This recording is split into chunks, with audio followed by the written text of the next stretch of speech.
All right. Well, welcome to everyone who's joining us live for Stream's Engage and Elevate webinar. And a big thank you to those who are catching this recording a bit later. I'm Kinsey Wilson, the Field and Event Marketing Manager here at Stream. And if you're new to Stream, we empower developers to accelerate app development with our modern SDKs, giving you the tools to build robust, high-performance, real-time communication features. We work with companies like TaskRabbit, BlaBlaCar, OneCar, and Toast to provide live communication solutions that are redefining the on-demand industry. And so today I'm excited to introduce our guest speaker, Sayan Mehdi. He is a renowned expert in the product management and design field, and he currently serves as the Director of Product, Marketplace, and Driver App at FREENOW. He's got a remarkable track record of leading innovative projects, creating compelling user experience that drive both engagement and growth. And he's worked in a span of diverse industries. So we're super excited to have him and his expertise on today. And we're going to go ahead and delve into some of the strategies that can help elevate your products to new heights. So please welcome me in joining Sayan. Hey, thanks, Kenzie. Thanks for inviting me. Excited to be here. Amazing. So, for those of you who may not know, FreeNow is the mobility app for Europe. So, users use it to rent public transport, taxis, private hire, vehicles, car sharing, e-scooters, the list goes on. And you can do it all within a single app. So, I'd love if you could kick things off just telling us a little bit more about how FreeNow has become, the largest vehicle choice for consumers. Yeah, sure. Happy to be here. One of the exciting news that we recently announced is that we are a profitable company right now, which is great news for everyone at the company. And of course, it's just the starting point. We have plans to go really big from here.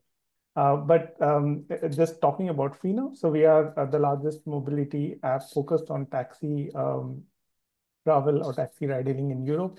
We operate in over 9 European countries, some of the biggest ones, about 150 cities.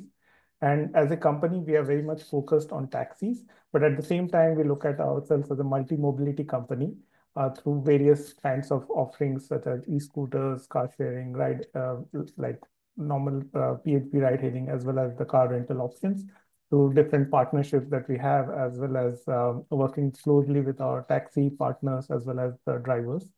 And in general, as a company, we have focused obsessively on customer experience and creating value for whether it's our riders or drivers or our partners in the ecosystem. Yeah, that's amazing. I was actually just in London and I saw all of the taxis and all of your guys' ads and I was like, "Oh my gosh, we're having that webinar next week." So that was awesome to see. Yeah. Glad people are noticing, right? That's the purpose for the on-car advertisement, as we call it. And with customers seeing it, it really helps us create the brand and the perception in our riders' mind. Yeah, for sure.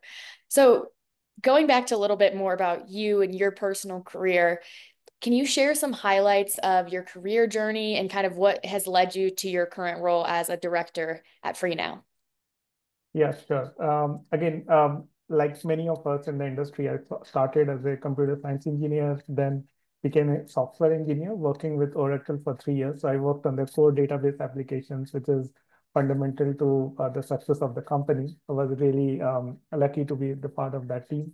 And after 3 years, I went on to do my MBA and then went on to do my product management. So in product management, in the early stage of my career, I was again very fortunate to work in diverse industries like e-commerce, fintech, food logistics, right? And predominantly in growth stage companies, which were like really growing 2x, 3x month over month, right? And had a really absolute great experience in that journey. And after a few years working in startup, I joined the multinational company Six, which is one of the again biggest multinational mobility companies focused on the German and the US markets. And I led first their operations product, and then later their post-booking product, which is everything that happens after the booking journey on the website and app. Again, made phenomenal contributions to the growth and the expansion of the company in US and Germany focused. And then for the last 7 or 8 months, I joined FreeNow, where I'm taking care, as you rightly mentioned, the marketplace and driver app product. Again, quite exciting space and a lot of things to do. Yeah, for sure. I bet there is. Well, that's awesome. And it's nice to always hear because on this series, we interview a lot of people who are in the product space, and everybody's got a little bit of a different journey of how they got into product. So that's awesome. And thank you for sharing that. Now I'd like to kind of dive into some user experience sort of questions. So you work on both the marketplace and the driver app, as we've mentioned. So kind of what are the key user experience principles that guide the design in your driver app, maybe versus the rider or marketplace apps? Yeah, so I was just thinking over this question, and I think although we have many principles, and I don't want to like list all the principles that we have, but I think fundamentally we are looking at three things, right? One is like, is the design well crafted, which means is it accessible, is it consistent, and is it usable for our users? So that's the first point. The second is, does this design itself reassure the user and provide some kind of certainty and control, right? Because as non-usable products, we have seen oftentimes how we get confused. So reassurance and ensuring that people are knowing what they need to do is really important for us. And the third is the factor of delight. So we want to make sure that every experience that a user goes through the application has that moment where they feel some moment of aha. Of course, not at all places, sometimes it's possible, but we try our best to create that delight whenever the user uses our product, whether it's the rider app or the driver app. Yeah, I can totally relate to that as a user. And I've noticed it in a ton of apps, kind of adding that like almost gamification, and just kind of a little bit of like fun to something that, you know, people use almost every day to get a taxi to work or whatever it is. So that's Yeah. awesome. And what are some of the biggest challenges that you see when trying to, create this seamless app experience? Yeah, I think as I said that we operate in about 9 markets in Europe and 150 cities, and every market has some local flavor to it. So localizing our app to the local market needs is very important. So some of our biggest markets are Ireland, UK, Greece, and Germany, right? And every market is very different because of language, the demographics, and so on. So what we try to do is to localize as much as possible to ensure that some of the local market needs are met.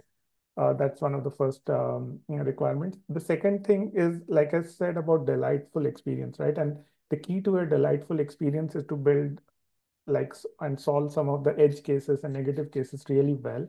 So what we do is like we have our internal bug reporting tool where anyone in the company, whenever they're using the FREENOW app, they're logging a bug, which all of our teams are looking into, and then they are triaging and fixing them on an ongoing basis, right? This helps us keep our app in the best shape and in the best quality. And the third is this constant understanding of how do we build something fast versus focus on quality. And for that, I think as a company, or at least in my teams, I have created this framework called cardboard boxes versus houses. So we focus a lot on quick experiment and build things like cardboard boxes, which we see if they work, great. If they don't, like we just kill them and move on to our next experiment or the next idea. But at the same time, there are some fundamental pieces like the core experience that we always try to polish and make it better. Like one through the handling of edge cases that I mentioned, but otherwise, again, constantly iterating and reinventing some of the things. But we make sure that they don't break, right? Like we take care in terms of building and building on top of them, which is what we call as our houses. And yeah, so balancing between this moving fast and focusing on quality is another thing that we constantly work on. Yeah. And I mean I'm not in product, but even on the marketing side, I like the cardboard box versus the real houses because there's nothing more defeating when like you're working on this project and you think it's great, but then it rolls out and maybe it's not meeting the user's needs and it's not getting used or something like that. So I think that's great. And yeah, especially in kind of the industry that you're in and people are using it every single day, being fast and efficient is probably really, really important. Yeah. And so when you do end up rolling something out and you make it a full house, how do you gather user feedback, especially given, that you guys are across multiple countries, languages, cultures, and all that kind of stuff? Yeah, yeah. So what we do is, first of all, we as a company, user feedback is taken very seriously, right? And we have a lot of sources of user feedback. Like we do a lot of user research on a continuous basis. We are very well connected to our local markets, people, operations teams on the ground who keep on giving us a lot of feedback. We do a lot of NPS surveys in-app, outside app to collect feedback. We also look at our customer service complaints. So there are the different sources that we are typically using to collect feedback and ensure that we know what are the biggest pain points. Sometimes it could be missing features, sometimes it could be just bugs and issues on the ground, but we kind of keep our eye on all the action that is happening, right? And try to ensure that we act on them and not just sit on them or passively don't care about them, right? So yeah, that's how we move on and make sure that we do a good job. Yeah, that makes a ton of sense. And I'm sure it's helpful that, I'm sure FreeNow employees use FreeNow all the time to get, Yeah, taxis and whatnot. So that's helpful to be able to, actually use and test and all that good stuff. yeah, Uh, and yeah. so how do you, That's key to our success, to be frank. Yeah. yeah, for sure. I love when I hear those stories about like the DoorDash CEO who goes and does a dash or something to see what the experience is like. I feel like it really gives you that firsthand experience. Yeah. So And what role does personalization play in enhancing the user experience on Free Now? And how do you implement that in kind of both sides of the app? yeah. So again, it has a lot of details. So I'll try to keep the fundamentals on how we do it. So again, our rider side personalization focuses on what choices a user has made in the past and how do we ensure that when they come to the next time, they have things pre-filled or there are things that are already like ready for them to use, right? So the intent is to ensure that the number of clicks to do an action is minimized, right? So for example, we pre-fill a lot of information, whether it's your home address, where potentially you could be headed to, right? What options did you select last time? Did you select the multi-mobility options or did you select a taxi option, right? So some of these options are presented more as default options so that as a user, you have to click less to go to a next step. So that's the fundamental part of it. On the driver side, we look at personalization slightly differently. I think we are very early in our journey and we have a lot of, let's say, way to go. But what we do is by enabling something called driver preferences, right? So driver preferences is a way for our drivers to say, hey, what kind of rides do they prefer to have? And how do we ensure that we match those preferences to what we can provide them, right? So again, so we build a bunch of features around that, right? And we are still continuing to iterate and build a lot of things. Some of the things I can speak about are a radius slider that limits how long they want to go to pick up a particular customer, right? Or they want an in-app ride or a cash ride, right? So these are some of the preferences that we have built to ensure that we meet the needs that drivers tell us about. Yeah, Yeah, that's awesome. I love when I get in any app and it kind of already knows what I want to do or what I'm going to select. So that's great. And especially on the driver side, I'm sure that really helps with engagement, being able to have a little bit more control over, what they're going to do that day. Because sometimes you get on the app as a driver and it's like go pick up this person who's 20 miles away and you don't have a choice or you'll get like penalized. So yeah. being able to, have options is really great. And so what strategies are you using when it comes to your drivers to keep them both engaged and motivated, given that, there's Uber, there's Lyft, there's all these other players who they could drive for? Yeah, I think the way we have looked at it is one is as a company, we are focusing very much on taxi drivers going forward, right? So we have a CHC fleet as well, but we try to focus on taxi and we have communicated this actively to our driver community, focused on taxi drivers. The second is from our taxi drivers specifically, we understand that they need more flexibility in how they work with us, right? Because we are one of these options for them and they all have street hailing, they have probably other competitor apps, right? So as a platform, we don't want to force them. So these offer or driver preferences is the first step that we have made. And there's a long list of things that we want to enable in this entire bucket, like I mentioned. So we want to provide drivers flexibility in how they work with us. And the third is we have a loyalty program, which we are looking to even extend and make it better in the future. But for now, the loyalty program rewards our best drivers. So as a driver, if you do more rides with us, you fall in the highest tier, which we also called as a gold driver. And we ensure that by being loyal to our platform, we try to prioritize the request onto these drivers, right, who are more loyal to us. So yeah, I think these are the three things that we have done to earn our drivers' trust. And as I said, it's the start. We have a long list of things that we want to enable our drivers with.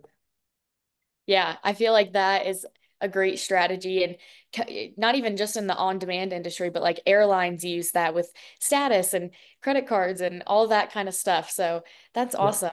And how do you personalize the driver app to better meet the individual driver needs and preferences? Um, Again, given that, it's across multiple regions, countries, and all of that. Yeah, I think again, this is an area that, like I said, we have just started and we have a long way to go. But there are three features that we have built around personalizing. It's not necessarily personalizing, but it's ensuring that we understand the preferences and the modes in which drivers want to work with us, and how do we enable these preferences on the driver app, right? So the first option, again, repeating, is we have a radius slider that limits the amount of pickup you want to go before you take a customer ride, right? And of course, this can be set by the driver, and we ensure that we meet those. The second is we ensure that drivers who don't want to accept, let's say, cash payments, because handling of cash is a hassle, we enable drivers to not accept those options, right?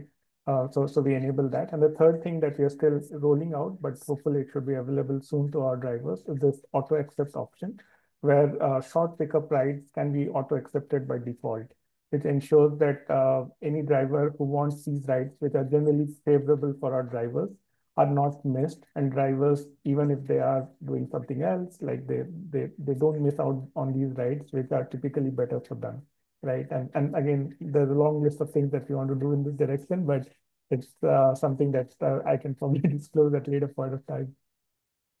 Yeah, that's awesome. So all the free now drivers should be on the lookout for some exciting things coming up.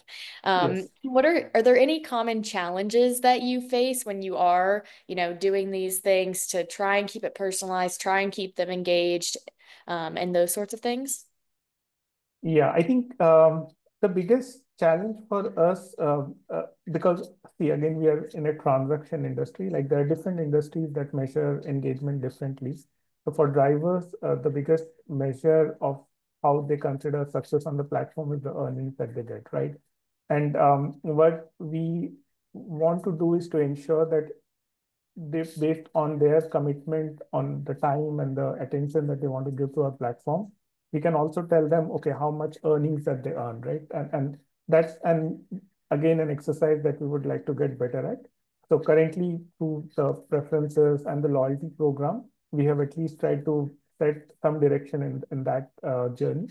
But I think we have a long way to go to understand basically how much drivers are committing to our platform, both in terms of the time that they give us, and Mhm. also in terms of how many rides do they accept, how less rides do they cancel, and how basis this data we can say that, hey, this is your earnings potential, right? And we can basically give them this kind of direction.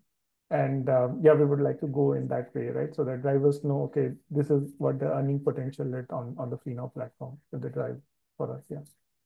Yeah, I think that would be so helpful because for a lot of these on-demand drivers, you kind of go into the day being like, well, I hope I make this much, but you really have no Yeah. gauge of what is possible. So that would be that would be super nice. And how are you connecting your drivers with the passengers to allow them to, interact either prior to the drive if they, are struggling for pickup or something like that? Yeah. So again, we have two kinds of rides. One is a pre-book ride and another is an ad hoc ride. So pre-book rides are smaller. Of course, ad hoc rides, or let's say on-demand rides, are more predominant. So we do enable a driver and rider chat, which enables ease of communication whenever a match happens.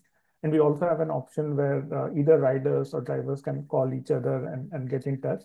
But at the same time, there are few capabilities around mapping and navigation that we are also going to have next year, right? Where we want to ensure that the pickup experience in terms of how a driver finds the passenger at a pickup location is made as seamless as possible. So yeah, this is something that we have in our roadmap, and hopefully next year we'll have a much better experience. But even today, drivers and passengers can connect either via chat or call. Yeah, that's awesome. I know sometimes I'm like waiting for my car and I think I'm in the right spot, but I'm not in the right spot. So it's always nice when you can connect and just be like, okay, Yeah, I think we're in different or we're on different floors or whatever it may be.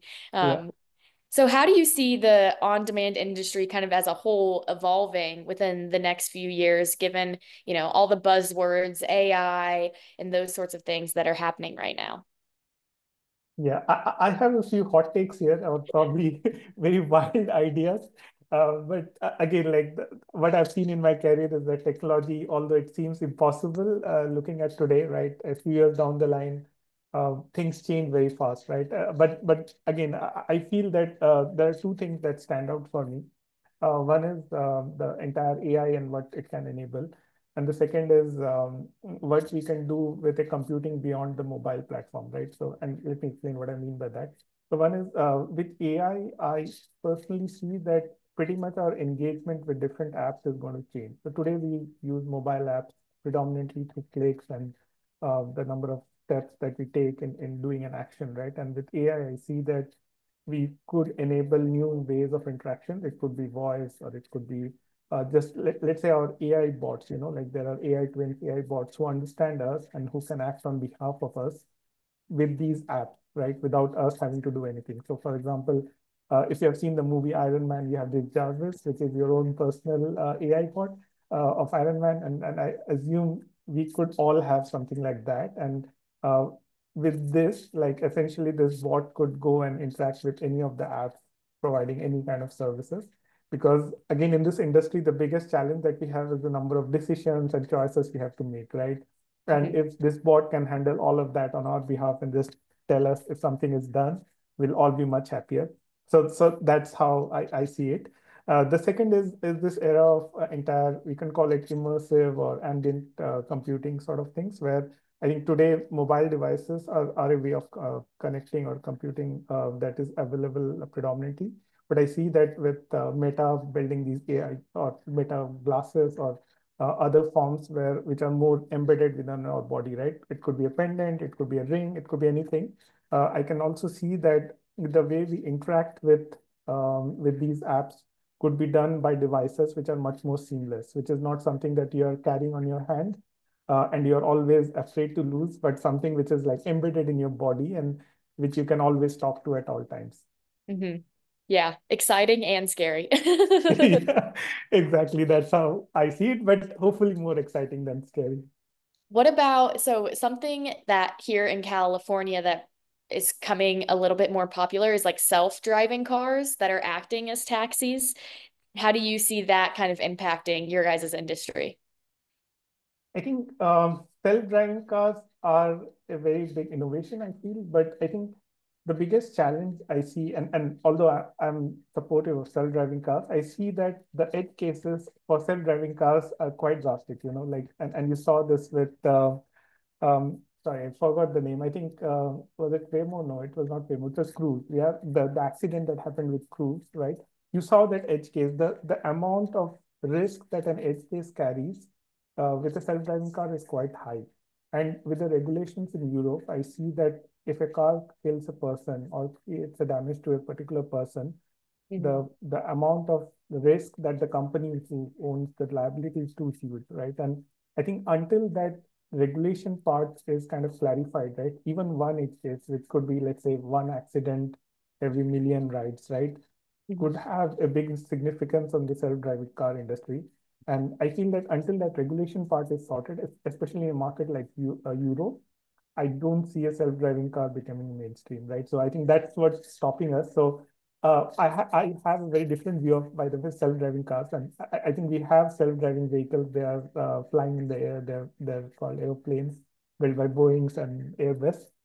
So I feel that if you could build a mechanism where self-driving cars have a different lane altogether, right? It could be within a road or what Elon was building via the Boring company, these tunnels and so on. Like, as long as the self-driving cars have their own lanes in which they drive and they are not intermingling with a human or a human-driven car, I think it could be successful, right? Or we have a very dramatic take on regulation that can happen. Yeah. Otherwise, it's not going to be mainstream, although it will become a very cool buzzword and a research project over a long period of time. Yeah, no, that makes a lot of sense. And I think it'll also take just the humans who are going to have to get in the self-driving car a little bit to get around. I don't know if I would get in one. I think I'd be a little bit nervous. I think I could put more trust in a driver than no driver. Yeah, I could definitely try once. I would love to try it once if it's in Europe or if I travel to US sometime. But I would definitely be more worried driving around a self-driving car, right? So that's how I see it. Yeah, I think that's a great idea. And are there any other, emerging technologies or trends that you're kind of seeing in your industry and how maybe Free Now is exploring possibilities with those trends? I think the technologies, like I said, are pretty much the same I mentioned, which is one is what we're doing with AI and the foundation models and what kind of use cases that they enable us to. And the second is all this immersive computing. I think as a company at FreeNow, what we have done is we have taken AI very seriously, right? So we have said that, hey, we need to incorporate AI into all the functions that we operate in, whether it's support, tech, operations, and so on, and we need to ensure that we do some innovation, some testing, right? And as a company, we believe a lot in experimentation. So what we try to do is to, even though it starts small, like test everything that we can do with AI and all the solutions. And then if something really works and like really kind of helps people and it's also not creating any trouble, like we try to expand and scale it, right? So yeah, we are very open to AI and all the innovation that comes with it. Yeah, I think that's like every company is trying to find, where can we put AI? Where can it help us? So that makes definitely a lot of sense. Awesome. Well, that was my kind of last question for you. Thank you again so much for your time today. This is a really great conversation. I think you provided some great expertise and insights for all of us. So just thank you for joining. Yeah, thanks a lot, Kenzie. Thanks for having me and excited to speak to all the audiences. Of course. All right. Bye, everyone. Bye, everyone.